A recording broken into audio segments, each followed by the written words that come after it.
ICC টি-20 বিশ্বকাপের super 8-এর 47তম match অনুষ্ঠিত হতে যাচ্ছে আজ, যেখানে মুখোমুখি হতে যাচ্ছে এশিয়ার দুই দল বাংলাদেশ এবং ভারত। ইতিমধ্যেই টস পর্ব অনুষ্ঠিত হয়েছে, যেখানে টসে জিতে ফিল্ডিং এর সিদ্ধান্ত নিয়েছে বাংলাদেশ ক্রিকেট টিম। দুই দলেরই প্রকাশ করা হয়েছে প্লেইং 11। বাংলাদেশের প্লেইং 11টা জানিয়ে দিচ্ছি।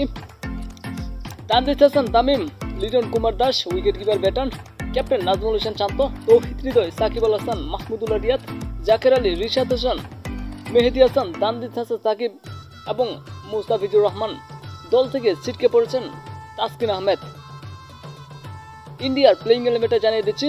Captain Rohit Sharma, Virat Kohli, Rishabh Pant wicket keeper batter, Surya Kumar Yadav, Shivam Dube, Hardik Pandya, Ravindra Jadeja, Axar Patel, আজদীপ Singh, Kuldeep Yadav এবং জাসপ্রীত বুমরাহ।